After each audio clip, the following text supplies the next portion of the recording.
Hunger Games by Suzanne Collins.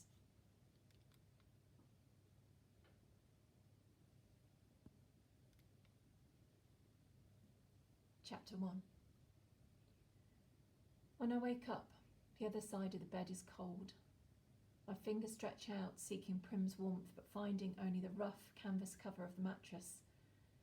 She must have had bad dreams and climbed in with our mother. Of course she did. This is the day of the reaping. I prop myself up on one elbow. There's enough light in the bedroom to see them. My little sister Prim, curled up on her side, cocooned in my mother's body, their cheeks pressed together. In sleep, my mother looks younger, still worn but not so beaten down. Prim's face is as fresh as a raindrop, as lovely as the primrose for which he is named. My mother was very beautiful once too, or so they tell me. Sitting at Prim's knees, guarding her, is the world's ugliest cat. Mashed-in nose, half one ear missing, eyes the colour of rotten squash. Prim named him Buttercup, insisting that his muddy yellow coat matched the bright flower. He hates me, or at least distrusts me. Even though it was years ago, I think he still remembers how I tried to drown him in a bucket when Prim brought him home. Scrawny kitten, belly swollen with worms, crawling with fleas. The last thing I needed was another mouth to feed. But Prim begged so hard, cried even. I had to let him stay. It turned out okay. My mother got rid of the vermin, and he's a born mouser. He even catches the occasional rat. Sometimes, when I clean a kill, I feed Buttercup the entrails. He stopped hissing at me. Entrails, no hissing. This is the closest we will ever come to love. I swing my boots off the bed and slide into my hunting boots. Supple leather that has moulded to my feet. I pull on trousers, a shirt, tuck my long dark braid up into a cap and grab my forage bag. On the table, under a wooden bowl to protect it from hungry rats and cats alike, sits a perfect little goat's cheese wrapped in basil leaf. Prim's gift to me on reaping day. I put the cheese carefully in my pocket as I slip outside. Our part of District 12, nicknamed the Seam, is usually crawling with coal miners heading out to the morning shift at this hour. Men and women with hunched shoulders, swollen knuckles, many who have long since stopped trying to scrub the coal dust out of their broken nails, the lines of their sunken faces. But today, the black cinder streets are empty. Shutters on the grey squat houses are closed. The reaping isn't until 2. May as well sleep in if you can. Our house is almost at the edge of the seam. I only have to pass a few gates to reach the scruffy field called the Meadow. Separating the meadow from the woods, in fact enclosing all of District 12, is a high chain-link fence topped with barbed wire loops. In theory, it's supposed to be electrified 24 hours a day as a deterrent to the predators that live in the woods, packs of wild dogs, lone cougars, bears that used to threaten our streets. But since we're lucky to get 2 or 3 hours of electricity in the evenings, it's usually safe to touch. Even so, I always take a moment to listen carefully for the hum that means the fence is live. Right now it's as silent as stone. Concealed by a clump of bushes, I flatten out on my belly and slide under a 2-foot stretch that's been loose for years. There are several other weak spots in the fence. This one is so close to home, I almost always enter the woods here. As soon as I'm in the trees, I retrieve a bow and a sheath of arrows from a hollow log. Electrified or not, this fence has been successful at keeping the flesh eaters out of District 12. Inside the woods they roam freely, and there are added concerns, like venomous snakes, rabid animals, and no real paths to follow. But there's also food, if you know how to find it. My father knew, and he taught me some before he was blown to bits in a mine explosion. There was nothing left to bury. I was 11 then. 5 years later, I still wake up screaming for him to run. Even though trespassing in the woods is illegal and poaching carries the severest of penalties, more people would risk it if they had weapons. But most are not bold enough to venture out with just a knife. My bow is a rarity, crafted by my father along with a few others that I keep well hidden in the woods, carefully wrapped in waterproof covers. My father could have made good money selling them, but if the officials found out, he'd have been publicly executed for inciting a rebellion. Most of the peacekeepers turn a blind eye to the few of us who hunt because they're as hungry for fresh meat as anybody is. In fact, they're among our best customers. But the idea that someone might be arming the seam would never have been allowed. In the fall, a few brave souls sneak into the woods to harvest apples, but always in the sight of the meadow, always close enough to run back to the safety of District 12 if trouble arises. District 12, where you can starve to death in safety, I mutter, and then I glance over my shoulder. Even here, even in the middle of nowhere, you worry someone might overhear you. When I was younger, I scared my mother to death about the things I would blurt out about District 12, the people who rule our country, Pan Am, from the far-off city called the capital. Eventually I understood that this would only lead us to more trouble, so I learned to hold my tongue and to turn my features into an indifferent mask so that no one would ever read my thoughts. Do my work quietly in school, make only polite small talk in the public market, discuss little more than trades in the hob, which is the black market where I make most of my money. Even at home, where I'm less pleasant, I avoid discussing tricky topics, like the reaping, or food shortages, or the Hunger Games. Prim might begin to repeat my words, and then where would we be? In the woods waits the only person with whom I can be myself, Gail. I feel the muscles in my face relaxing, my pace quickening as I climb the hills to our place, a rocky ledge overlooking a valley. A thicket of berry bushes protects it from unwanted eyes. The sight of him waiting there brings on a smile. Gail says I never smile except in the woods. "Hey, Catnip," says Gail. My real name is Katniss, but when I first told him, I'd barely whispered it, so he thought I said catnip. Then, when this crazy lynx started following me around the woods, looking for handouts, it became his official nickname for me. I finally had to kill the lynx because he scared off the game. I almost regretted it because he wasn't bad company, but I got a decent price for his pelt. "Look what I shot." Gail holds up a loaf of bread with an arrow stuck in it, and I laugh. It's real bakery bread, not the flat, dense loaves we make from our grain rations. I take it in my hands, pull out the arrow, and hold the puncture in the crust to my nose, inhaling the fragrance that makes my mouth flood with saliva. Fine bread like this is for special occasions. Still warm, I say. He must have been the bakery at the crack of dawn to trade for it. What'd it cost you? "Just a squirrel. I think old man was feeling sentimental this morning," says Gail. "Even wish me luck." "Well, we all feel a little closer today, don't we?" I say, not even bothering to roll my eyes. Prim left us a cheese. I pull it out. His expression brightens at the treat. "Thank you, Prim. We'll have a real feast." Suddenly he falls into a capital accent as he mimics every trinket, the maniacally upbeat woman who arrives once a year to read out the names at the reaping. "I almost forgot. Happy Hunger Games." He plucks a few blackberries from the bushes around us. "And may the odds—" He tosses a berry in a high arc towards me. I catch it in my mouth and break the delicate skin with my teeth. The sweet tartness explodes across my tongue. "Be ever in your favour," I finished with equal verve. We have to joke about it, because the alternative is to be scared out of your wits. Besides, the capital accent is so affected, almost anything sounds funny in it. I watch as Gail pulls out his knife and slices the bread. He could be my brother. Straight black hair, olive skin. We even have the same grey eyes, but we're not related, not even closely. Most of the families who work in the mines resemble one another in this way. That's why my mother and Prim, with their light hair and blue eyes, always look so out of place. They are. My mother's parents were part of the small merchant class that caters to officials, peacekeepers, and the occasional seam customer. They ran an apothecary shop in the nicer part of District 12.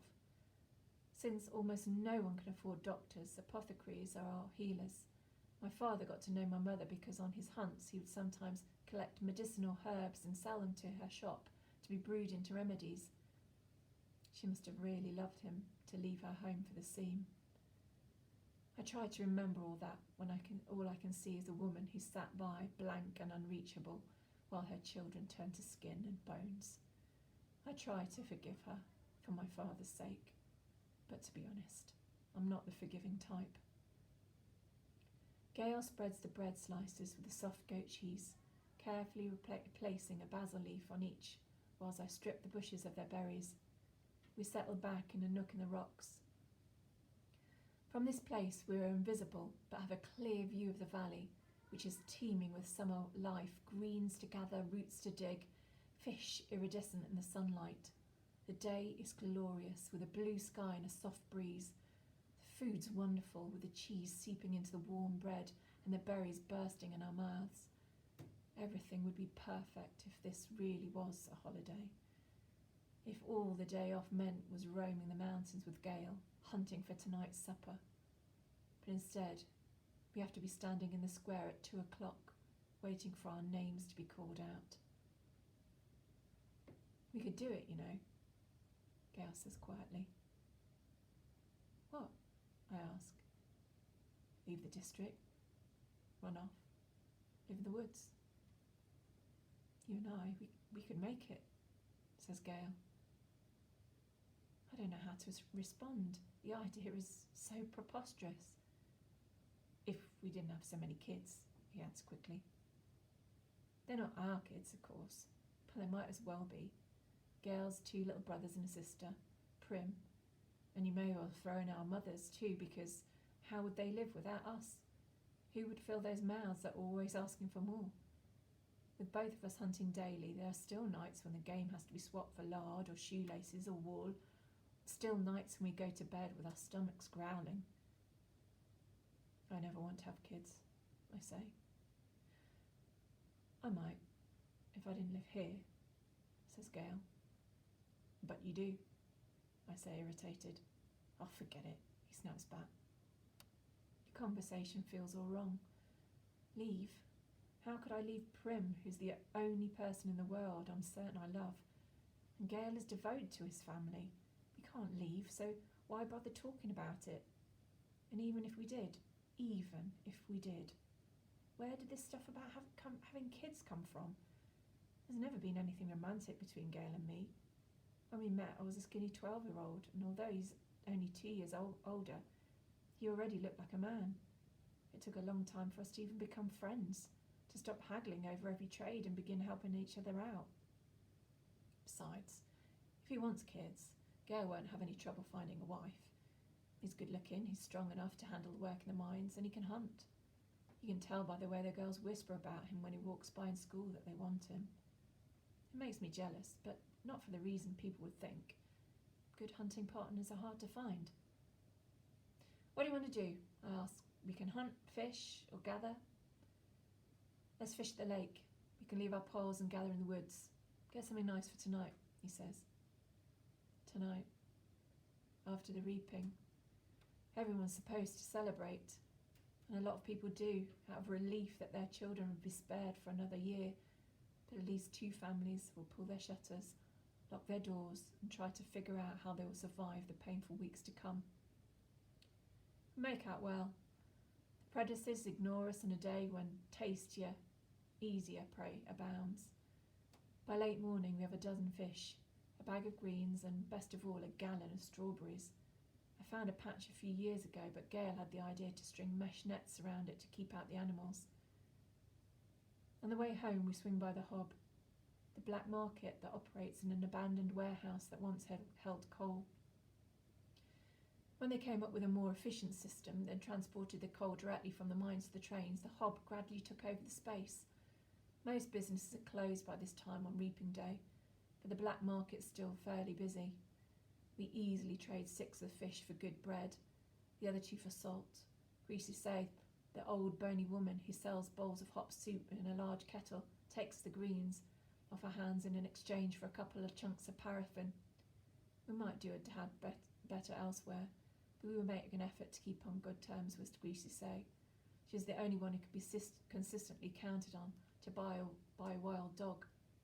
We don't hunt them on purpose, but if you're attacked and you take out a dog or two, well, meat is meat. Once it's in the soup, I'll call it beef, Greasy says with a wink. No one in the scene would turn their nose up at a good leg of wild dog, but the peacekeepers who come to the hall can afford to be a little choosier. When we finish our business at the market, we go to the back door of the mayor's house to sell half the strawberries, knowing he has a particular fondness for them and can afford our price. The mayor's daughter, Madge, opens the door. She's in my year at school. Being the mayor's daughter, you'd expect her to be a snob, but she's all right. She keeps herself to herself, like me. Neither of us really has a group of friends. We seem to end up together a lot at school, eating lunch, sitting next to each other at assemblies, partnering for sports activities. We rarely talk, which suits both of us just fine. Today her drab school outfit has been replaced by an expensive white dress, and her blonde hair is done up with a pink ribbon. Reaping clothes. Pretty dress, says Gail.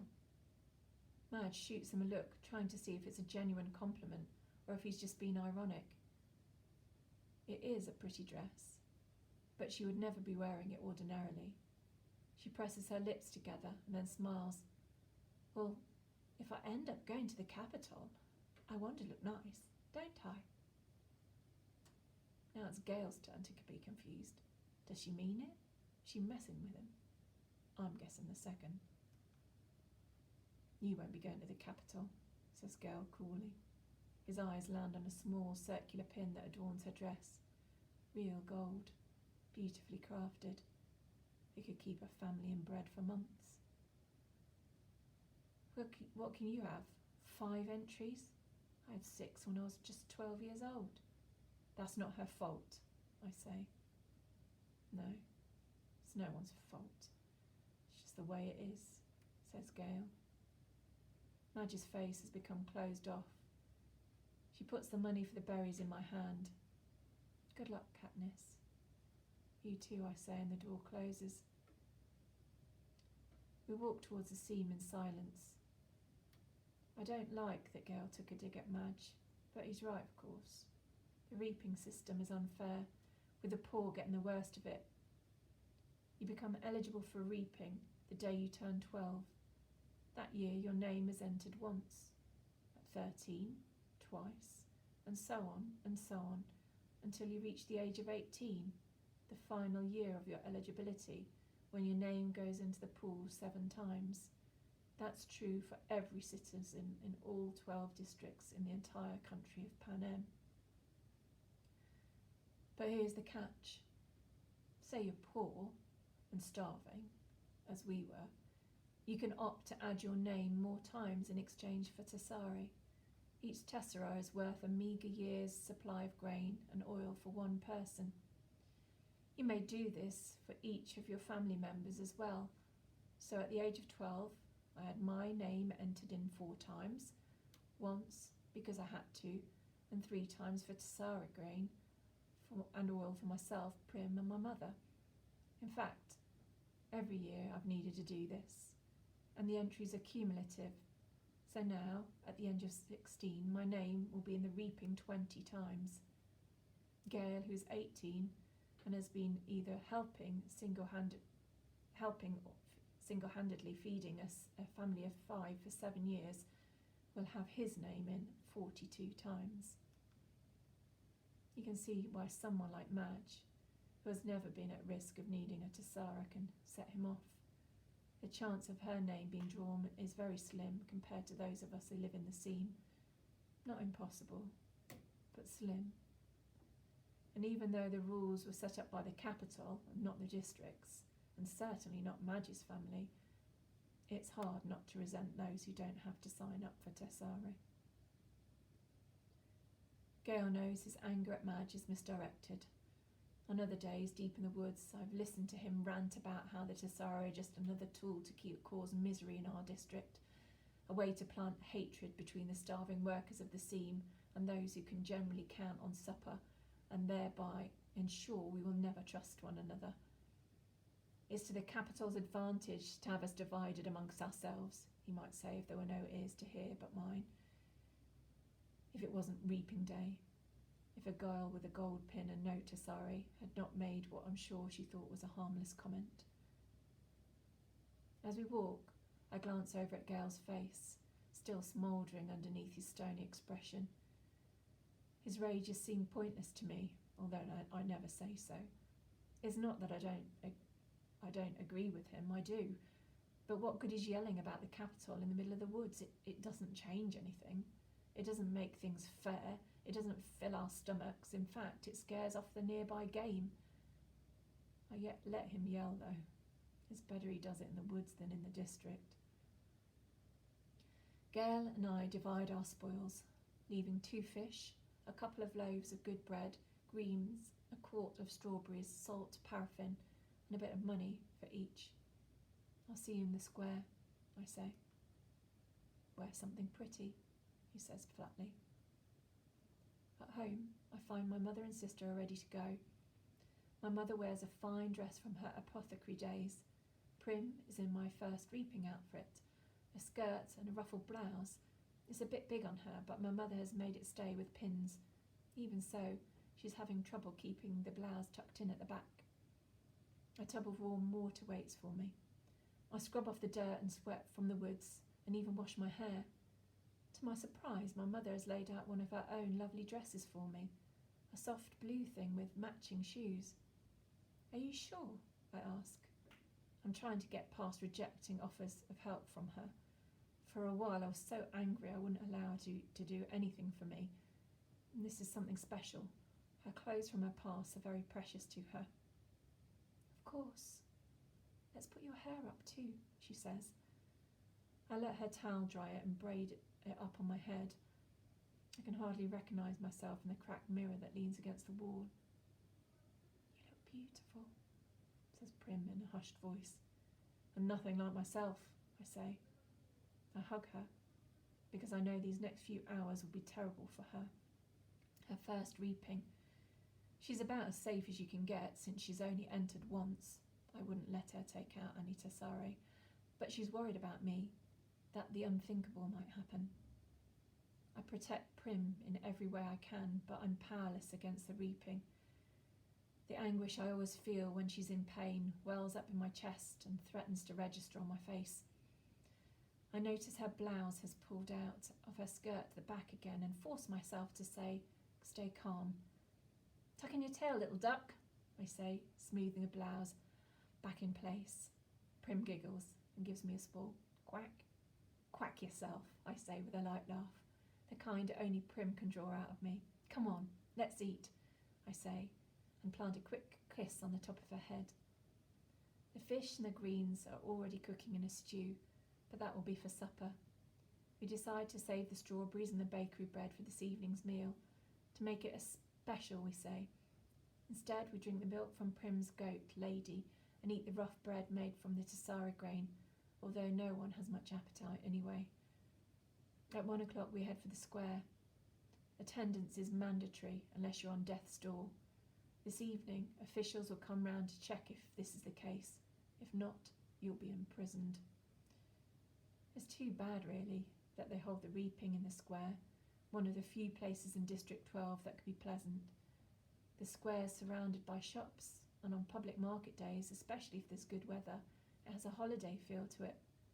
But today, despite the bright banners hanging on the buildings, there's an air of grimness. The camera crews perched like buzzards on rooftops only add to the effect. People file in silently and sign in. The reaping is a good opportunity for the capital to keep tabs on the population as well. 12 through 18-year-olds are herded into roped areas marked off by ages. The oldest in the front, the young ones, like Prim, toward the back. Family members line up around the perimeter, holding tightly to one another's hands. There are others too, who have no one they love at stake, or who no longer care, who slip through the crowd, taking bets on the 2 kids whose names will be drawn. Odds are given on their age, whether they're seam or merchant, if they'll break down and weep. Most refuse dealing with the racketeers, but carefully, carefully. These same people tend to be the informers, and who hasn't broken the law? I could be shot on a daily basis for hunting, but for the appetites of those in charge protect me. Not everyone can claim the same. Anyway, Gail and I agree, if we have to choose between dying of hunger and a bullet in the head, the bullet would be much quicker. The space gets tighter, more claustrophobic as people arrive. The square is quite large, but not large enough to hold District 12's population of about 8,000. Latecomers are directed into the adjacent streets, where they can watch the event on screens as it's televised live by the state. I find myself standing in a clump of 16s from the scene. We all exchange terse nods, then focus our attention on the temporary stage that is set up before the Justice Building. It holds 3 chairs, a podium, and 2 large glass balls, one for the boys and one for the girls. I stare at the paper slips in the girls' ball. 20 of them have Katniss Everdeen written on them in careful handwriting. 2 of the 3 chairs fill up with Madge's father, Mayor Undersea, who's a tall balding man, and Effie Trinket, District 12's escort, fresh from the capital with her scary white grin, pinkish hair and spring green suit. They murmur to each other, then look with concern at the empty seat. Just as the town clock strikes 2, the mayor steps up to the podium and begins to read. It's the same story every year.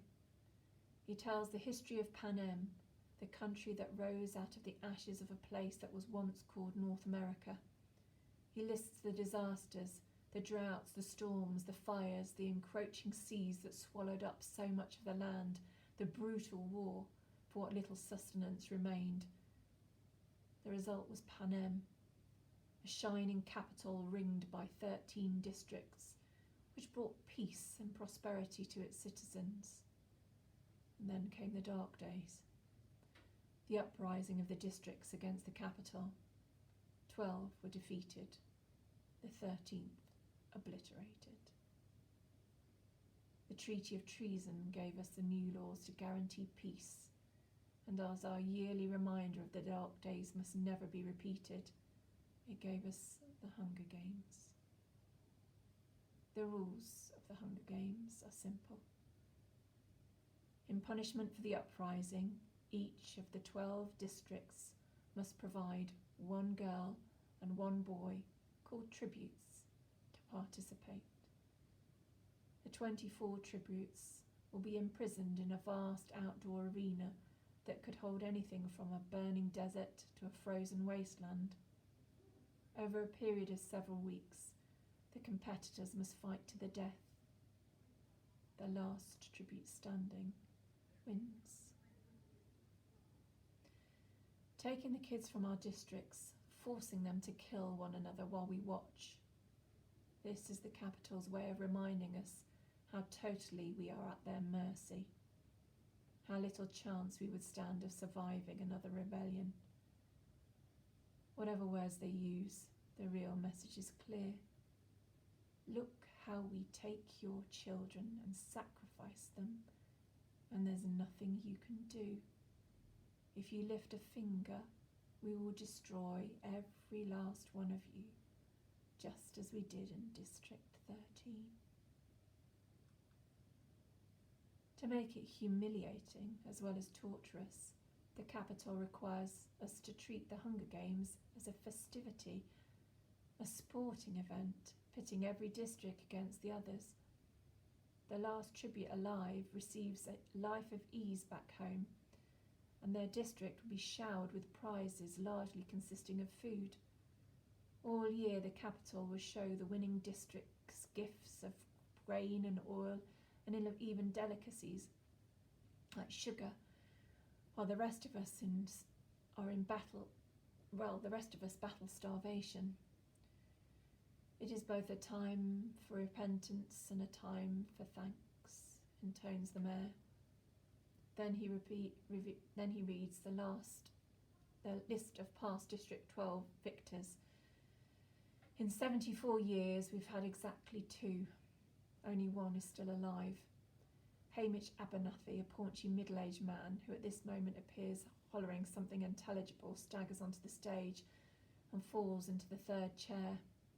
He's drunk. Very.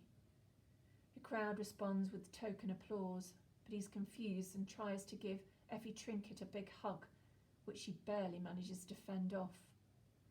The mayor looks distressed. Since all of this is being televised, right now District 12 is the laughingstock of Pan Am, and he knows it. He quickly tries to pull the attention back to the reaping by introducing Effie Trinket.